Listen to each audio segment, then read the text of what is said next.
J'étais persuadée qu'aider ma famille était la bonne chose à faire, jusqu'au jour où ma sœur m'a prouvé le contraire.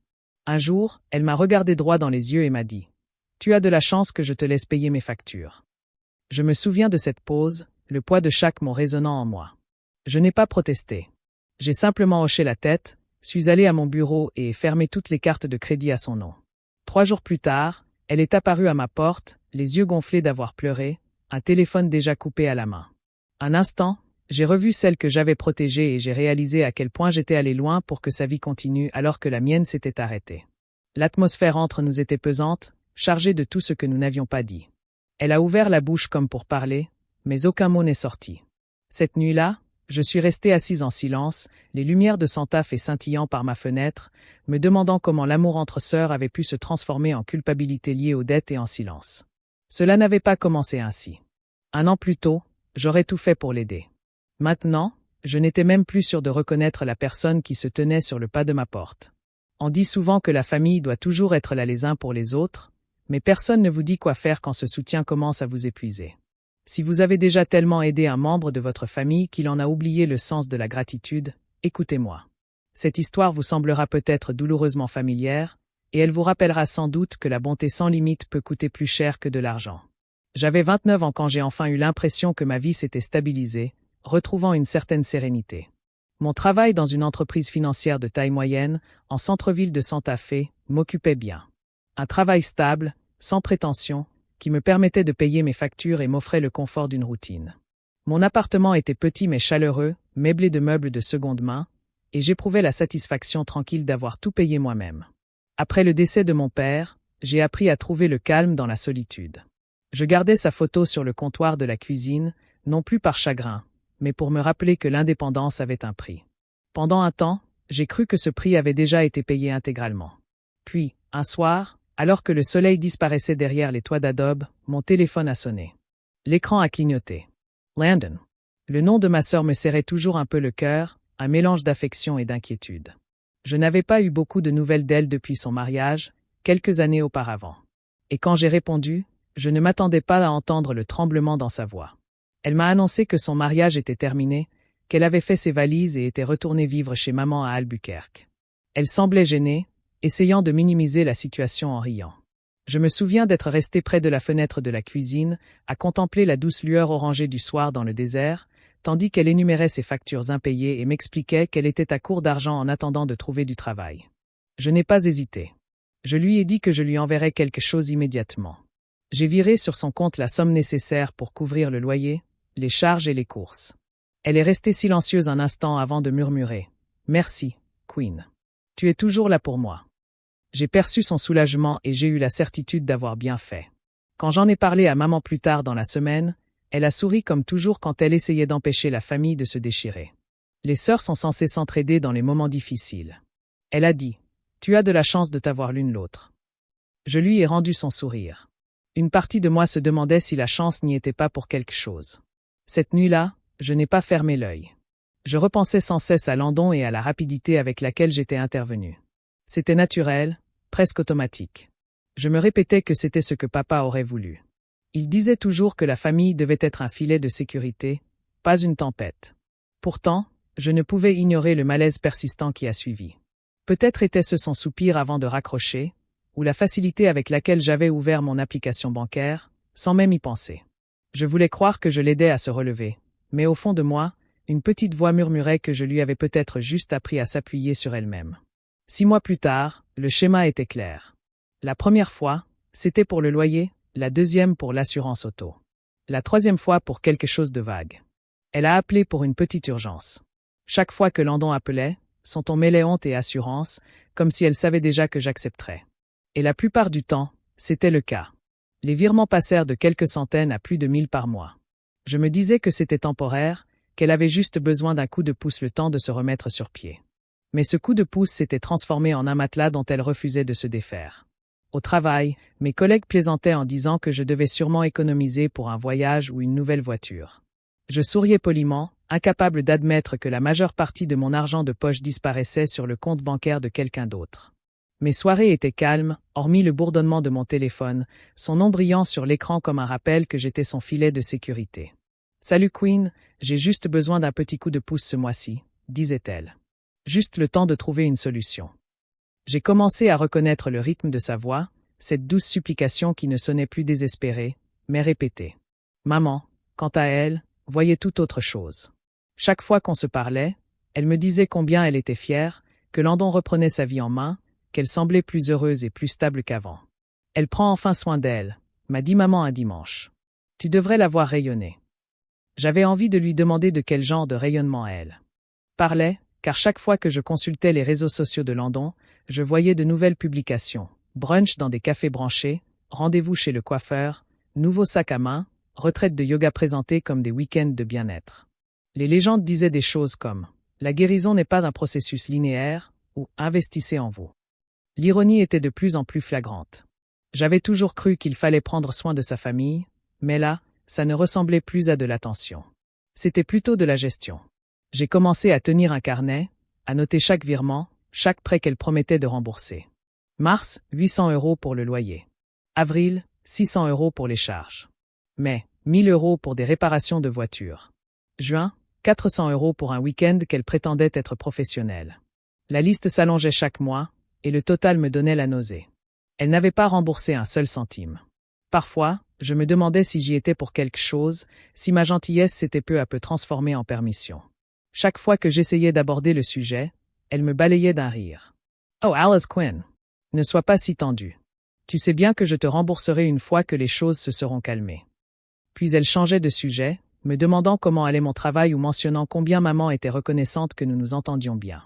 C'était étrange que maman ne me demande jamais si j'avais besoin de quoi que ce soit. Elle supposait toujours que tout allait bien parce que j'avais un bon travail et pas d'enfant. « C'est toi la stable » m'a-t-elle dit un jour. « Ta sœur a juste besoin d'un peu plus de temps. » J'avais envie de lui rappeler que le temps ne payait pas les cartes de crédit ni ne remplissait les réservoirs d'essence, mais je me suis tue. J'avais passé ma vie à être la calme, la fiable. C'était peut-être plus simple pour tout le monde si je gardais ce rôle. Le point de rupture est arrivé un jeudi soir, quand Landon a rappelé en pleurs. Elle m'a dit que sa voiture était tombée en panne sur l'autoroute et qu'elle devait payer le remorquage immédiatement. J'ai fait le virement avant de poser des questions. Plus tard dans la soirée, j'ai vu une photo d'elle postée en ligne, un dîner entre amis, des cocktails scintillants sous les néons. La légende disait « Même les mauvais jours méritent d'être bien accompagnés ». Je suis resté planté devant mon écran, les yeux rivés sur l'écran, jusqu'à ce que sa lueur m'aveugle. Ce week-end-là, j'ai rendu visite à maman à Albuquerque. La cuisine sentait le café et la cannelle, comme quand nous étions enfants. Landon n'était pas là, mais son parfum persistait. Maman m'a servi du thé et m'a dit « Landon va beaucoup mieux ». Elle m'a confié qu'elle prenait soin d'elle. Tu devrais être fier d'elle. J'ai mordu ma langue pour ne pas laisser échapper un mot. Fier de quoi? De m'utiliser comme un chèque invisible. En rentrant chez moi ce soir-là, j'ai pensé à papa. Il nous disait toujours que la générosité était un don, pas une obligation.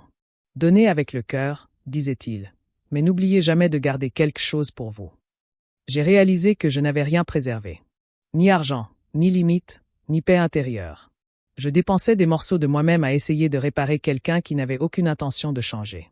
Ce soir-là, j'ai rouvert mon carnet et j'ai fixé les chiffres. Le total était plus élevé que je ne voulais l'admettre. À côté, j'ai écrit une simple phrase. Elle n'a pas rendu un centime. Le voir écrit noir sur blanc a rendu la chose concrète. Ce n'était plus du soutien. C'était de la dépendance déguisée en amour, et j'étais la seule à faire semblant de ne rien voir. 2 mois plus tard, elle m'a demandé quelque chose de nouveau. C'était un dimanche matin, je préparais mon café, quand mon téléphone a vibré. Le nom de Landon s'affichait à nouveau.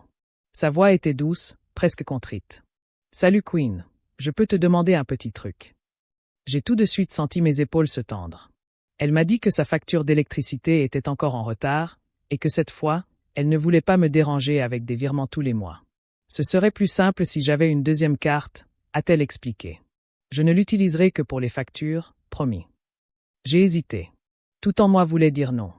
Mais elle avait l'air si sincère, presque gênée, et je voulais croire que, peut-être, cette fois-ci, elle était sincère. Je me suis dit que c'était un simple geste, une solution temporaire. Alors, j'ai ajouté son nom à mon compte et je lui ai envoyé une carte. Cette petite décision allait devenir celle que je regretterais le plus. Au début, tout semblait normal. Les dépenses paraissaient modestes, électricité, eau, Internet. Rien de suspect.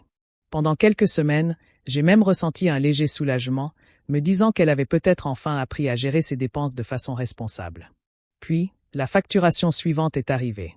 Un soir, en parcourant les relevés, je me suis arrêté net. Un spa de luxe à Albuquerque, une boutique de vêtements dont je n'avais jamais entendu parler. 2 achats dans une cave à vin haut de gamme. Le total approchait les 2000 $. J'ai cligné des yeux, pensant qu'il devait s'agir d'une erreur. Je l'ai appelé le lendemain matin en essayant de garder mon calme. Landon, je viens de remarquer des choses sur la carte. Spa, vin, vêtements. Il s'est passé quelque chose? Elle a ri légèrement, insouciante. Oh, j'ai passé une semaine difficile, alors je me suis fait plaisir. C'est de l'argent de famille, n'est-ce pas? Tu sais, juste temporairement, le temps que je rattrape mon retard. De l'argent de famille. Ces mots m'ont transpercé comme une gifle. Ma gorge s'est serrée et, pendant un instant, je suis resté sans voix. Je n'avais jamais considéré mes revenus comme de l'argent de famille. Je travaillais sans relâche, je renonçais aux vacances et je gérais chaque dépense avec soin. Je voulais lui dire qu'être sœur ne signifiait pas partager tout ce que je gagnais. Mais mes mots se sont coincés entre la colère et l'épuisement. J'ai juste réussi à dire « S'il te plaît, sois raisonnable. » D'accord. Elle a acquiescé sans hésiter, ce qui n'a fait qu'accroître mon malaise. Ce soir-là, assise sur le canapé, mon ordinateur portable ouvert, je fixais à nouveau le relevé de carte de crédit. J'ai additionné chaque dollar dépensé et, pour la première fois, j'ai compris que c'était plus que de simples chiffres. Chaque ligne représentait un moment où j'avais choisi la paix plutôt que la confrontation. Le lendemain midi, j'ai retrouvé mon amie Talia. Nous étions proches depuis la fac et elle était du genre à ne jamais mâcher ses mots. Je lui ai tout raconté, l'argent, la carte, la culpabilité qui commençait à me peser. Elle écouta en silence, remuant son thé glacé, et finit par dire « Tu sais quel est le problème, Queen? Tu considères que l'aider, c'est comme lui rendre un service dont elle se souviendra. Mais pour elle, c'est un service qu'elle attend. Si tu l'aides une fois, elle en attend 2. Si tu l'aides 2 fois, elle n'arrêtera jamais de te le demander. » Ces mots me blessèrent profondément, car ils étaient vrais. J'aurais voulu défendre Landon, dire qu'elle traversait une période difficile, qu'elle avait vécu un divorce compliqué.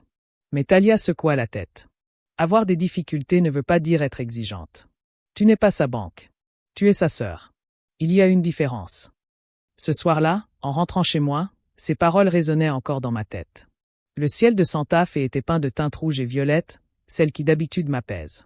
Mais ce soir-là, cela ne fit que me rendre petite, prisonnière d'une tempête qui paraissait magnifique de l'extérieur, mais qui me rongeait de l'intérieur. Je n'ai presque pas dormi. L'idée que Landon utilise ma carte pour siroter du vin et acheter des vêtements de marque me hantait. Je l'imaginais rire, les bras chargés de sacs de boutique. Je n'étais jamais entré dans ce contexte, et je ne cessais de dire à quel point elle avait de la chance d'avoir une sœur aussi généreuse. À un moment donné, la générosité s'était muée en dépendance, et la dépendance en sentiment de droit acquis. Le lendemain matin, j'ai de nouveau vérifié mon téléphone. Une autre dépense, cette fois-ci pour un restaurant cher. Ma patience a atteint ses limites, mais au lieu de l'appeler, je suis resté là, à fixer la transaction jusqu'à ce que l'écran s'éteigne. Je voulais croire qu'elle ne se rendait pas compte de ce qu'elle faisait, qu'elle pensait peut-être vraiment que c'était normal. Mais une petite voix en moi savait qu'elle comprenait parfaitement et que cela lui était égal. Ce soir-là, Talia m'a envoyé un SMS de 3 mots seulement. Fixe les limites. J'ai longuement regardé le message, puis j'ai éteint mon téléphone. Je n'étais pas encore prête, mais quelque chose en moi commençait à changer. Ce soir-là devait être un dîner familial paisible. Le genre de soirée où l'on laisse l'argent et les tensions à la porte, où les rires remplacent les disputes. Je suis allé chez ma mère avec une bouteille de vin rouge et un plateau de légumes rôtis, en me répétant que quoi qu'il arrive, c'était toujours la famille. Le ciel se teintait d'un or profond lorsque je me suis garé devant la maison. Par la fenêtre, j'apercevais déjà la silhouette de Landon dans la cuisine, gesticulant avec animation tout en parlant. À l'intérieur, tout embaumait le romarin et l'ail. Maman m'a accueilli avec sa chaleur habituelle, les mains encore farinées par la cuisson des petits pains. « Queen, tu arrives juste à temps », dit-elle en m'embrassant la joue. Landon s'est détourné du comptoir, un large sourire, peut-être même un peu trop. « Tiens, qui voilà enfin ?» lança-t-elle d'un ton enjoué, comme si aucune tension ne s'était installée entre nous. Je lui ai rendu son sourire en posant le verre de vin sur le comptoir. Le dîner a commencé sans encombre. Nous avons parlé du temps qu'il faisait, du jardin de maman et de ses nouveaux voisins. Pendant un moment, tout semblait presque normal. Puis, dès que la conversation a dévié sur les factures et l'argent, l'atmosphère a changé. « Mais I'm in a super dousement. Je disais justement à Landon combien je suis fier de la façon dont elle gère tous ces derniers temps. Elle reprend vraiment ses responsabilités. Landon a ri doucement et a incliné la tête. Eh bien, ça aide d'avoir une sœur qui est quasiment comptable. Queen s'assure que tout soit payé. C'est mon héroïne. Maman sourit, inconsciente de la méchanceté de ses paroles. Vous formez une super équipe, toutes les deux, dit-elle. Je pris mon verre de vin, forçant un sourire poli. La pièce me parut soudain plus petite, la lumière plus crue. Le ton de Landon n'était plus doux. Il était théâtral, presque suffisant. Elle se laissa aller dans son fauteuil, me regardant avec un sourire qui semblait appris par cœur. Franchement, ajouta-t-elle d'une voix légère, mais le regard perçant, Queen me couvre depuis des mois. C'est comme avoir mon propre service financier personnel. Tu as de la chance que je te laisse payer mes factures. Les mots résonnèrent lourdement, brisant le murmure feutré de la pièce. Pendant une seconde, je crus avoir mal entendu. Puis je réalisai que personne ne riait. Ni Maman. Ni même Landon. Elle prit une autre gorgée de vin pour tenter de faire comme si de rien n'était, mais le mal était fait. Je l'ai regardée, vraiment regardée, et j'ai vu quelqu'un qui n'était plus ma sœur. J'ai vu de l'arrogance là où il aurait dû y avoir de la gratitude, de l'amusement là où il aurait dû y avoir de la honte. Le silence s'est prolongé, mettant tout le monde mal à l'aise. Maman s'est agitée sur sa chaise, les yeux passant de l'un à l'autre, visiblement désemparée. J'ai essayé d'avaler ma salive. C'est une façon plutôt maladroite de le dire, ai-je murmuré. Landon a souri comme si c'était une blague. Allez, je plaisante. Ne sois pas si sérieuse. Mais son rire n'a pas atteint ses yeux. Je me suis excusée pour aller débarrasser la table, car j'avais besoin d'occuper mes mains. Tandis que j'empilais les assiettes, maman m'a suivi dans la cuisine. Ma chérie, a-t-elle chuchoté. Elle ne le pensait pas vraiment. Elle plaisante trop. J'aurais voulu la croire, mais au fond de moi, je savais que non. Landon pensait ce qu'elle avait dit. Quand je suis revenue dans la salle à manger, Landon faisait défiler son téléphone en fredonnant doucement, comme si de rien n'était. Ma chaise était toujours tirée. La serviette était soigneusement pliée là où je l'avais laissée. Je compris que je ne pouvais plus rester là une minute de plus à faire comme si de rien n'était. Je devrais y aller, dis-je d'une voix calme mais ferme. Maman leva les yeux, inquiète. Déjà? Mais les desserts sont presque prêts. Encore une fois, répondis-je. Je pris mon sac, la remerciai pour le dîner et me dirigeai vers la porte. Landon leva à peine les yeux, murmurant quelque chose comme « Merci pour le vin ». Dehors, l'air était frais et calme. Le silence de la nuit m'enveloppa tandis que j'atteignais ma voiture. Pour la première fois depuis des mois, je ne me sentais pas coupable de partir. Assise au volant, les mains crispées sur le volant, je fixais la lueur de la maison à travers le pare-brise. Quelque part à l'intérieur, des rires reprirent. Les siens, vifs et insouciants. Je tournai la clé et démarrai sans. Me returner. Une semaine plus tard, je passai enfin à l'acte. La lumière du matin à Santa Fe était claire et vive, de celle qui rendent tout plus propre qu'il ne l'est réellement. Assise à ma table de cuisine, une tasse de café à la main, mon ordinateur portable ouvert, je suis resté longtemps les yeux rivés sur l'écran avant de bouger les doigts. La colère avait disparu, seule une décision silencieuse se formait en moi, telle une pierre au fond d'une rivière. Je me suis connecté à mon compte bancaire, j'ai ouvert les paramètres de crédit et j'ai bloqué toutes les cartes liées au nom de Landon. Puis j'ai changé un à un les mots de passe de tous mes comptes et un étrange calme m'a envahi. C'était presque trop facile. Pendant des mois, j'avais imaginé ce moment comme quelque chose de dramatique, une confrontation ou une scène de film. Au lieu de cela, ce fut silencieux, méthodique, délibéré. J'ai supprimé les prélèvements automatiques pour son forfait téléphonique et ses abonnements de streaming. La liste des transactions, autrefois remplie de son nom, s'est vidée. Pour la première fois depuis des années, je n'avais d'explication à donner à personne.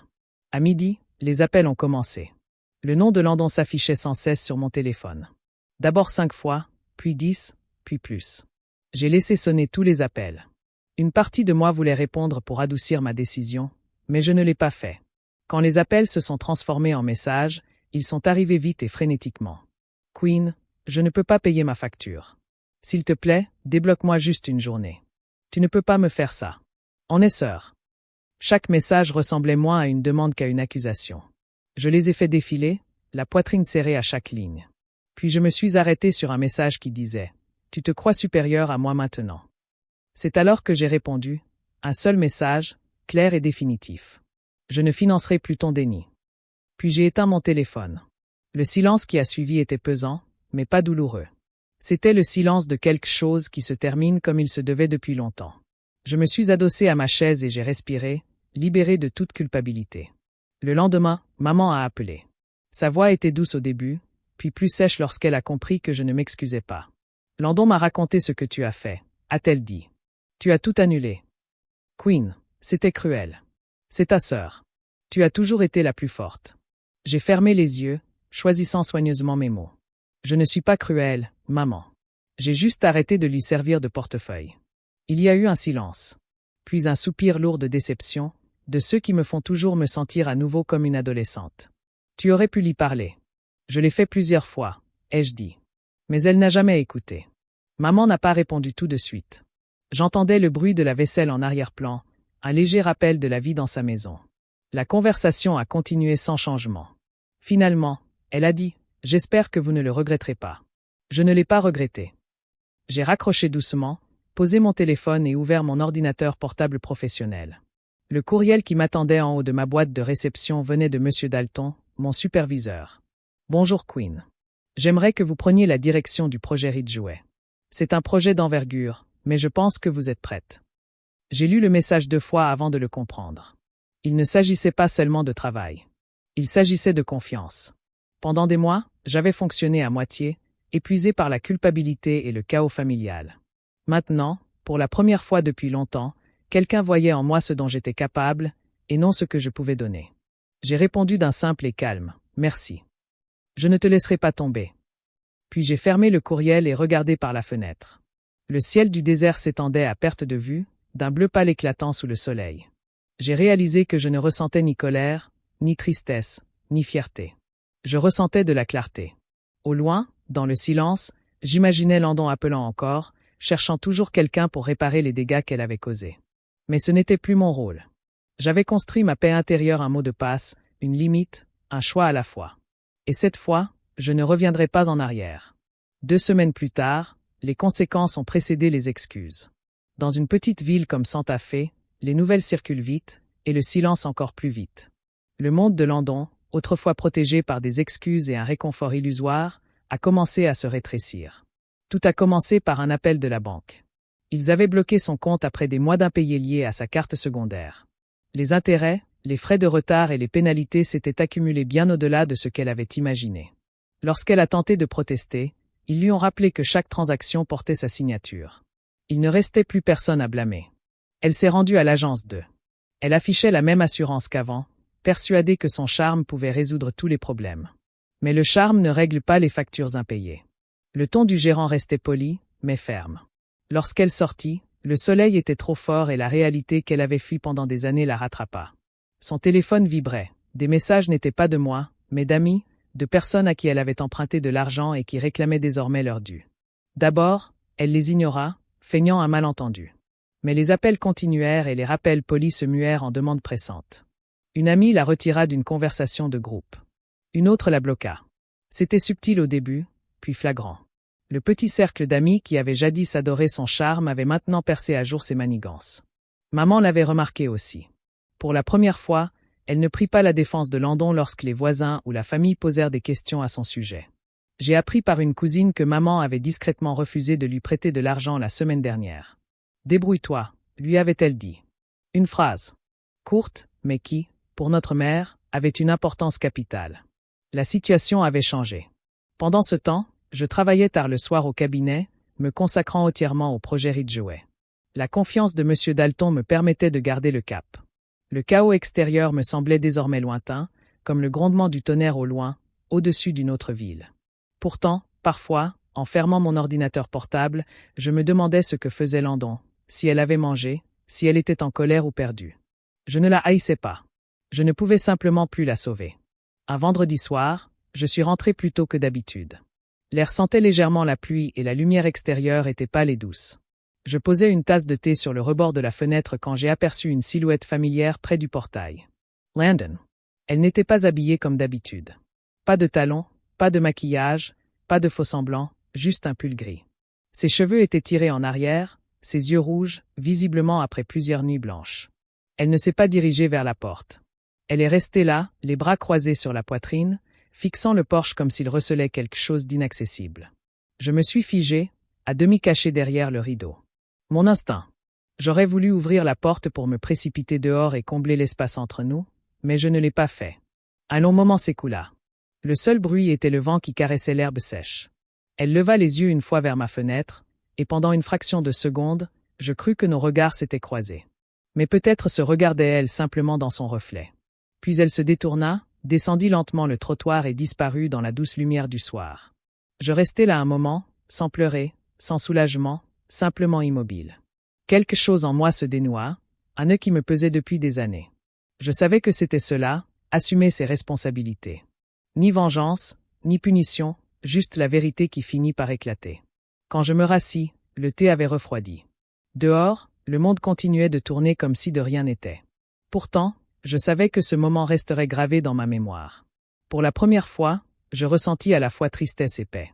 Certaines leçons arrivent sous forme de faim, mais elles laissent derrière elles une forme de liberté tranquille. Un mois plus tard, un courriel apparut, portant son nom. C'était un samedi matin paisible, la lumière du soleil filtrant à travers les stores. Des lignes dorées et douces. J'ai failli l'effacer avant même de l'ouvrir, de peur de rouvrir une blessure enfin cicatrisée. Mais la curiosité l'a emporté. L'objet était simple, je suis désolé. Landon écrivait qu'elle avait quitté Santa Fe pour s'installer à Phoenix. Elle disait que la ville lui semblait une page blanche, un endroit où personne ne connaissait ses erreurs. Elle avait trouvé un petit appartement, un emploi à temps partiel dans une boutique du quartier et une thérapeute à l'écoute, sans jugement. Elle avouait qu'au début, elle avait eu envie de me haïr, de me traiter d'insensible. Mais entre 2 cartons et un encas de nouilles instantanées, elle avait compris que ce qui avait blessé son orgueil était peut-être la seule chose assez forte pour le reconstruire. Ses mots étaient maladroits, mais sincères. Elle ne demandait pas d'argent, ne faisait aucune promesse. Elle écrivait simplement « Merci de m'avoir arrêté avant que je ne sombre ». J'ai lu le courriel 2 fois, puis une 3e, laissant chaque phrase se déposer comme la poussière après la tempête. Mes doigts planaient au-dessus du clavier, mais je n'ai pas répondu. Certaines choses n'ont pas besoin de réponse pour trouver la paix. Alors, je me suis murmuré. Peut-être avait-elle besoin de tomber pour mieux se relever. Je me suis levé et j'ai regardé autour de moi. Les mêmes murs qui, jadis, semblaient si lourds de tension. À présent, ils paraissaient plus légers. J'ai passé l'après-midi à faire le ménage, parcourant lentement chaque pièce. J'ai rassemblé les vieilles factures que j'avais conservées, je les ai empilées soigneusement sur le comptoir et j'ai regardé le papier se consumer en cendres dans un petit plateau en métal. La fumée s'élevait en fines volutes grises et disparaissait par la fenêtre ouverte. Dehors, le monde était lumineux. L'air embaumait la pluie et la sauge. J'ai ouvert toutes les fenêtres pour laisser entrer la lumière du soleil. Elle emplissait les recoins de la pièce, atteignant les espaces silencieux restés intacts pendant des mois. Je me suis préparé une tasse de café et je me suis assise près de la fenêtre où j'avais vu Landon pour la dernière fois. Un instant, je l'ai imaginé marchant dans les rues de Phoenix, peut-être avec un petit espoir glissé dans son sac. C'était suffisant. Je n'avais besoin ni de conclusion, ni de pardon, ni même de contact. Ce dont j'avais besoin, c'était de comprendre que laisser partir n'était pas de la cruauté. C'était l'amour dans sa forme la plus rigoureuse. J'ai compris que la famille, c'est l'amour, pas une dette à vie. Aider quelqu'un n'est bienveillant que si cela lui apprend à devenir autonome. Lorsque l'aide devient une habitude, elle se transforme en chaîne qui étreigne les 2 cœurs. J'ai appris que l'amour sans limite n'est pas de la compassion, mais de l'abandon. La véritable attention consiste à prendre du recul lorsque notre présence empêche quelqu'un de s'épanouir. Parfois, le plus beau cadeau que l'on puisse offrir est la distance, car elle permet à chacun de respirer à nouveau. Merci de m'avoir écouté jusqu'au bout.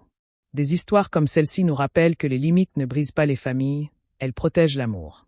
On confond souvent générosité sans borne et affection.